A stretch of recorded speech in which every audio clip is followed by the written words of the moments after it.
गोपाल और राधिका की दादी आखिरी सांस लेते हुए अपने पोता पोती और विधवा बहू सुमन से बोलती है। बच्चों, अब मेरे जाने का वक्त हो चुका है। तुम सबको अपना ख्याल रखना होगा।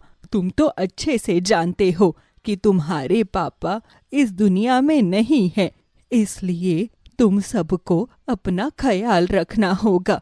दादी, आपको कुछ नहीं होगा, आप ठीक हो जाओगी दादी। नहीं राधिका, अब मुझे जाना होगा। मैं बस अपने आखिरी समय में तुम्हें एक राज बताना चाहती हूँ। हमारे मटर वाले खेत में। गोपाल और राधिका की दादी पूरी बात किए बिना ही भगवान को प्यारी हो जाती है, जिससे गोपाल की बहन और माँ सभी बिलक बिलक कर रोने लगते हैं। दादी, तुम हमें छोड़कर क्यों चली गई? तुम तो जानती हो ना कि पापा के जाने के बाद हम सब कितने अकेले हो गए थे। तब तुमने ही हम सबको संभाला था और अब तुम भी हमें छोड़कर चली गई। दादी, दादी, तुम वापस आ जाओ ना। हाँ दादी, हमें तुम्हारी बहुत याद आ रही है। तुम वापस आ जाओ ना दादी। तुम्हारे बिना हमें बिल्कुल भी अच्छा नहीं लगेगा। हमारा पूरा घर सूना हो गया है दादी। दादी के अंतिम संस्कार हो जाने के कुछ दिनों बाद गोपाल के मन में बार बार दादी की आखिरी बात घूमने लगती है। तभी गोपाल की माँ अपने दोनों बच्चों के लिए खाना लेकर आती है। बच्चों, खाना खा लो। जब से तुम्हारी दादी गई है तब से तुम कुछ भी ठीक से खा नहीं रहे हो। अगर ऐसे ही रहोगे तो तुम्हारी दादी को बहुत बुरा लगेगा। तुम्हारी दादी भी तो चाहती है ना कि उनके बच्चे अच्छे से पेट भर के खाना खाए और पहले की तरह हंसने खेलने लग जाए। माँ, एक बात बताओ, दादी हमें मटर के खेत के बारे में कौन सा राज बताना चाहती थी? तुम्हारी दादी किस राज के बारे में बात कर रही थी ये तो मुझे भी नहीं मालूम। मुझे लगता है शायद बुढ़ापे में इंसान कुछ भी बोलने लगता है। हो सकता है तुम्हारी दादी ने जो कुछ भी कहा वो ऐसे ही बोल दिया हो। नहीं माँ, मुझे लगता है दादी हमें कुछ बताना चाहती थी। लगता है हमारे मटर के खेत में कुछ तो राज है। तुम लोग बेकार की बातें मत सोचो और चुपचाप ये खाना खाओ। बहुत देर से तुम्हारा ड्रामा देख रही हूँ मैं। सुमन अपने बच्चों को शांत करवा देती है, लेकिन बच्चों का मन बहुत चंचल होता है। इसलिए अगले दिन गोपाल और राधिका दोनों मटर के खेत में जाते हैं। राधिका, खेत में तो ऐसा कुछ भी नजर नहीं आ रहा। मुझे लगता है दादी हमें कुछ तो बताना चाहती थी। हाँ भाई, तुम बिल्कुल ठीक बोल रहे हो, पर ऐसा क्या है इस मटर के खेत में? मुझे तो कुछ भी समझ नहीं आ रहा। कोई बात नहीं राधिका, हम इस मटर के खेत के राज को जानकर ही रहेंगे। दोनों भाई बहनों को चारों तरफ सिर्फ और सिर्फ हरे मटर की खेती ही दिखाई दे रही थी। उन्हें कुछ भी समझ नहीं आ रहा था कि आखिर दादी उन्हें क्या बताना चाहती थी। तभी राधिका अपने भाई से कहती है, भाई, मुझे लगता है कि हमें अपने खेत में खुदाई करने की जरूरत है। क्या पता खुदाई करने के बाद हमें मटर के खेत का राज पता चल जाए, क्योंकि ज्यादातर कहानी में हमने यही सुना है कि खुदाई करने के बाद ही राज का पता चलता है। तुम बिल्कुल ठीक बोल रही हो राधिका, लेकिन अभी हमारे पास खुदाई करने के लिए कुछ भी नहीं है और खुदाई करने के लिए हमें हल की जरूरत पड़ेगी और हमें घर से चोरी छुपे हल लेकर खेत में आना पड़ेगा, वरना माँ हम पर बहुत गुस्सा करेगी। इसीलिए फिलहाल हम घर चलते हैं। दोनों भाई बहन रात को ही हल लेकर खेत जाने का फैसला करते हैं और चुपके से घर का दरवाजा खोलकर दोनों खेत में जाते हैं, जहां उनको रात के अंधेरे में एक चमकती हुई चीज दिखाई देती है, जिसे देख दोनों हैरान हो जाते हैं। इतनी रात में खेत में क्या चमक रहा है? इसका मतलब यह है कि दादी हमें सच में खेत का कोई राज बताना चाहती थी। भाई, मुझे तो बहुत डर लग रहा है। कहीं खेत में भूत तो नहीं है ना? अरे बहन, तू खुद भी डर रही है, साथ में मुझे भी डरा रही है। अगर हम दोनों ऐसे ही डरती रहेंगे तो दादी ने हमें जो अधूरा राज बताया है हम उसके बारे में कभी पता नहीं लगा पाएंगे। इसीलिए हिम्मत से काम ले। दोनों डरते डरते हिम्मत करते हुए आगे की ओर बढ़ने लगते हैं। तभी उन दोनों को एक जादुई आवाज सुनाई देती है। स्वागत है तुम दोनों का हमारे जादुई खेत में। ये एक जादुई खेत है। यहाँ पर तुमको बहुत सारी जादुई चीजें देखने को मिलेंगी। तुम दोनों का हमारे खेत में स्वागत है। भाई, अभी भी हमारे पास मौका है, यहाँ से भाग चलते हैं। मुझे बहुत डर लग रहा है, हमारे साथ कुछ भी हो सकता है। भाई बच्चों, डरने की जरूरत नहीं है तुम्हें। हम तुम्हें कोई नुकसान नहीं पहुंचाएंगे, बल्कि तुम तो हमारे मेहमान हो। जादुई आवाज सुनकर गोपाल अपने मन में हिम्मत लाता है और वो जादुई आवाज से सवाल जवाब करते हुए कहता है, हम आपके मेहमान हैं, लेकिन वो कैसे? हम तो आपको जानते भी नहीं। गोपाल और राधिका के सामने एक बड़ा सा जादुई टमाटर आता है। गोपाल और राधिका मटर के खेत में टमाटर को देखकर हैरान हो जाते हैं। दोनों भाई बहन ऐसा सोचकर अपने घर आ जाते हैं। तभी उनकी माँ उन पर गुस्सा करते हुए कहती है, कहाँ थे तुम दोनों? ये कोई टाइम है घर आने का? दोपहर के 2 बज रहे हैं। कहाँ थे तुम दोनों? स्कूल जाने का होश नहीं है क्या तुम दोनों को? या फिर सीधे प्रधानमंत्री बन गए हो दोनों? हम दोनों खेत में गए थे। क्या करने गए थे तुम दोनों खेत में? कौन सी पढ़ाई हो रही थी तुम्हारी खेत में? तुम्हें मैंने कितनी बार कहा है कि पढ़ाई लिखाई पर ध्यान दो। फालतू की चीजों के चक्कर में पड़ने की कोई जरूरत नहीं है तुम्हें। पर यहाँ तो मेरी बात किसी को समझ में ही नहीं आती। माँ, बार बार दादी की बात याद आ रही थी। देखो, दादी का बहाना मत बनाओ और तुम दोनों पढ़ाई लिखाई पर ध्यान दो। आइंदा अगर तुम दोनों मुझे खेत में नजर आ गए तो याद रखना, मुझसे बुरा कोई नहीं होगा। स्कूल बंद करवाकर खेत में काम करने के लिए लगवा दूंगी तुम दोनों को। सुमन उन दोनों पर गुस्सा करने लगती है, जिसके बाद वो दोनों अपने कमरे में चले जाते हैं और फिर थोड़ी देर बाद खाना खा के सो जाते हैं। जिसके बाद गोपाल को बार बार सपने में अपनी दादी दिखाई देने लगती है। वो हड़बड़ाहट में उठकर बैठ जाता है। तभी राधिका की भी आँख खुल जाती है। क्या हुआ भाई, तुम उठकर बैठ क्यों गए? तुमने कोई बुरा सपना देखा है क्या? मुझे बार बार सपने में दादी दिखाई दे रही हैं। मुझे लगता है दादी हमें कुछ बताना चाहती हैं। कुछ तो राज है मटर के खेत में। हमें कैसे पता लगेगा कि आखिर मटर के खेत में कौन सा राज छुपा हुआ है? क्योंकि माँ ने तो हमें खेत में जाने से मना कर दिया है, और अगर हम दोनों माँ से बिना पूछे खेत में जाएंगे तो माँ हमें बहुत मारेंगी। लेकिन मन में जो जिज्ञासा उठ रही है उसे भी तो नजरअंदाज नहीं कर सकते ना। इसीलिए हम दोनों अभी के अभी खेत में चलेंगे और जो होगा वो देखा जाएगा। खेत में खुदाई करने के लिए हल भी ले लेते हैं, ताकि अगर जरूरत पड़ी तो हम दोनों खेत में खुदाई शुरू कर देंगे। राधिका, वो देख, मटर के खेत में टमाटर कैसे आ सकता है? और वो भी इतना बड़ा टमाटर। इतना बड़ा टमाटर तो हमने कभी नहीं देखा। बच्चों, घबराओ नहीं, मैं एक जादुई टमाटर हूँ और तुम्हारी दादी ने तुमसे जो अधूरी बात कही थी वो हमारे बारे में ही है। दरअसल तुम्हारी दादी का जो मटर का खेत है वो जादुई शक्तियों से भरा हुआ है। इसका मतलब यह है कि दादी हमें जादुई मटर के खेत के बारे में बताना चाहती थी। पर दादी तो हमारी तरह इंसान ही थी, फिर उनके पास ये सब? तुम्हारी दादी बहुत नेक दिल इंसान थी। वो खुद से ज्यादा लोगों के बारे में सोचती थी और तुम्हारी दादी ने तुम्हें इस राज के बारे में इसलिए बताया ताकि तुम भी अपनी दादी की तरह अपने गांव की और जरूरतमंद लोगों की मदद करो। हमारे पास बहुत सारी जादुई शक्तियां हैं। जब भी गांव वालों को या फिर किसी जरूरतमंद व्यक्ति को हमारी मदद की जरूरत होगी, तुम दोनों भाई बहन मिलकर हमारे जरिए उन लोगों की मदद कर पाओगे, जैसा कि तुम्हारी दादी करती थी। इसका मतलब ये है कि दादी गांव वालों की मदद तुम्हारे जरिए करती थी। वो तो हम भी सोचे कि हमारी दादी इतनी ताकतवर कैसे हो गई, पर अब समझ में आया दादी ताकतवर अपनी अच्छाई और ईमानदारी से थी। बिल्कुल ठीक पहचाना तुमने। जैसा तुम्हारी दादी ने लोगों के साथ अच्छा व्यवहार किया और उनकी खूब मदद की, वैसे ही तुम भी करते रहना।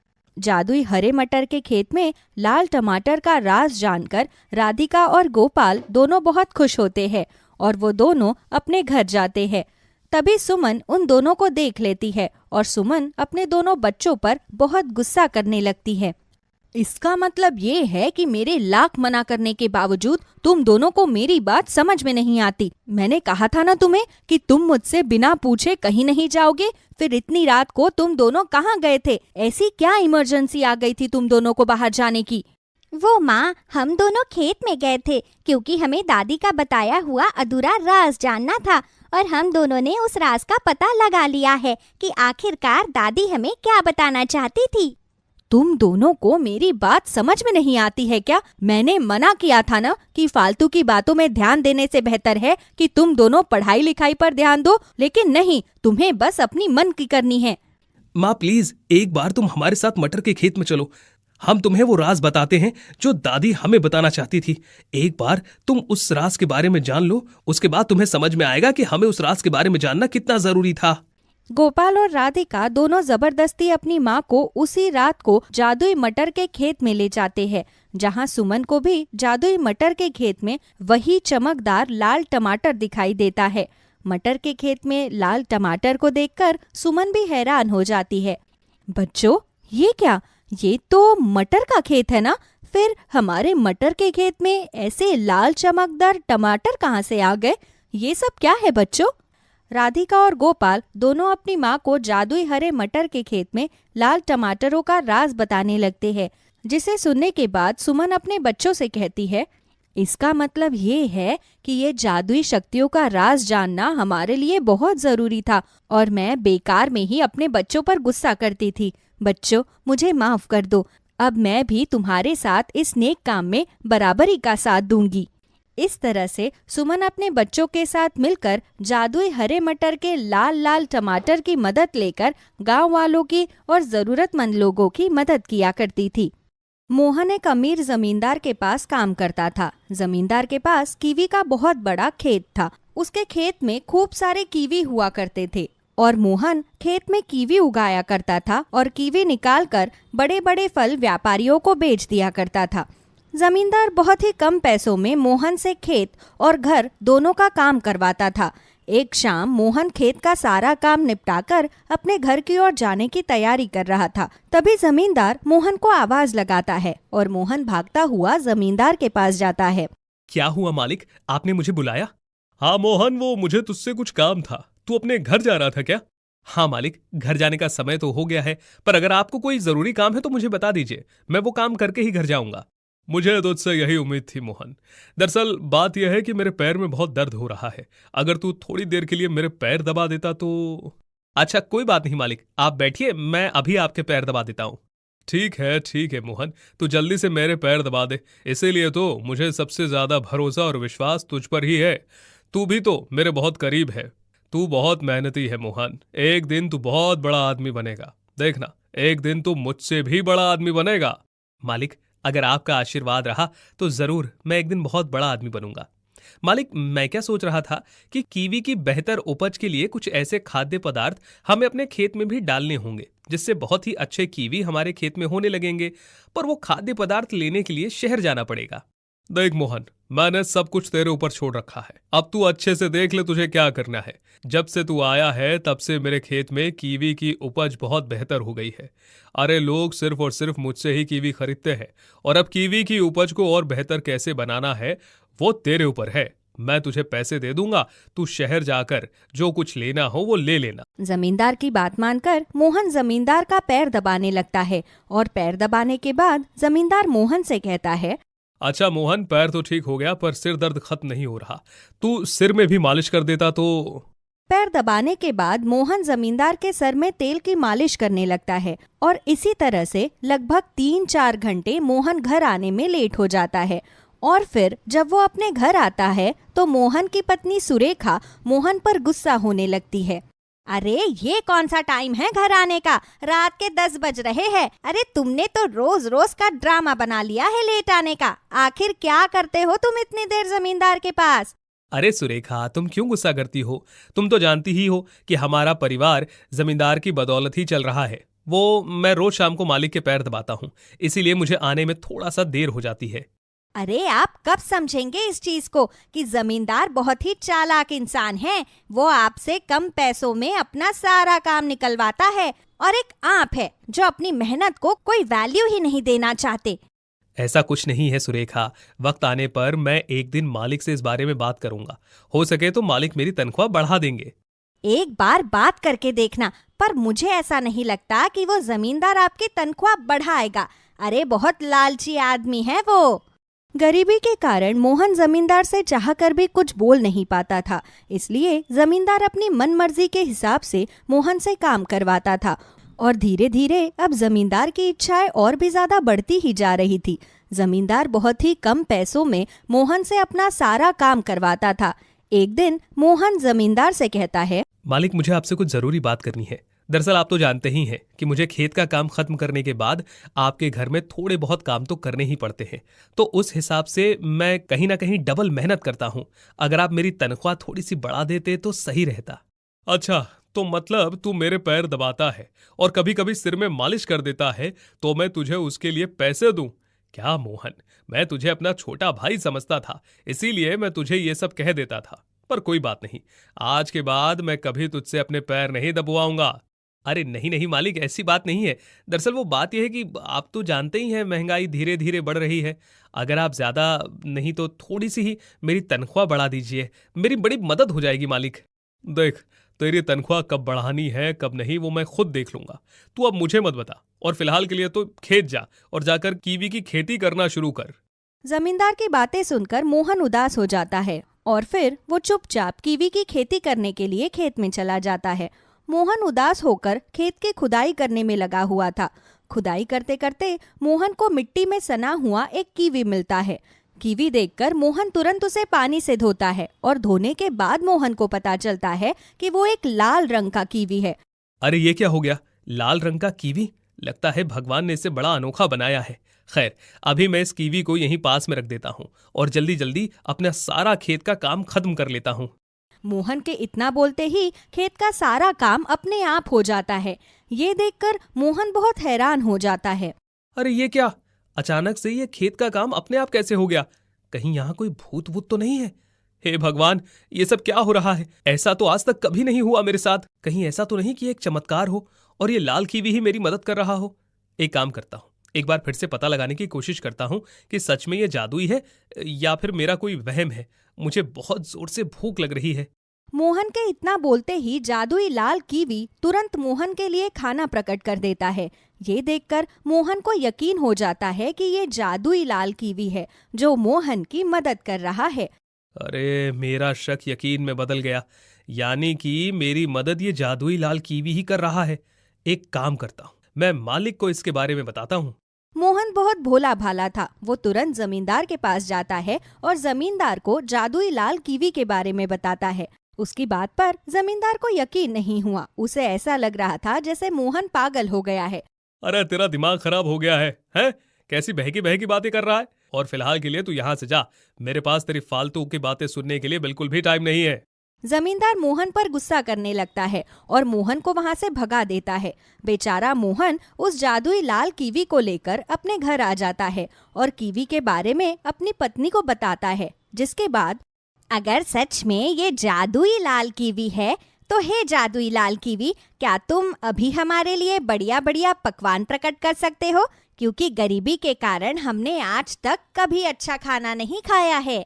सुरेखा के इतना कहते ही जादुई लाल कीवी अपनी जादुई शक्तियों से सुरेखा और मोहन के लिए खूब सारा बढ़िया बढ़िया पकवान प्रकट कर देता है। खाना देखकर दोनों पति पत्नी बहुत खुश होते हैं और वो दोनों पेट भर के खाना खाते हैं। और इसी तरह से कुछ दिन बीत जाते हैं और अब मोहन ने जमींदार के पास काम करना छोड़ दिया था। मोहन को अब जादुई लाल कीवी की मदद से अपने लिए एक खेत मिल जाता है और उस खेत पर मोहन कीवी की ही खेती किया करता था। देखते ही देखते मोहन मेहनत करके अपने जीवन में हंसी खुशी आगे बढ़ रहा था। पर जैसे ही जमींदार को मोहन की तरक्की के बारे में पता चलता है, वो गुस्से से बौखला जाता है। इस 2 कौड़ी के गरीब मोहन की इतनी औकात कि वो मेरी बराबरी करे, मेरी तरह कीवी की खेती कर रहा है। कहीं ऐसा तो नहीं कि मोहन जिस जादुई लाल कीवी की बात कर रहा था वो सच में जादुई लाल कीवी ही हो? जमींदार तुरंत मोहन के घर जाता है। मोहन, ओ मोहन, कहाँ है तू?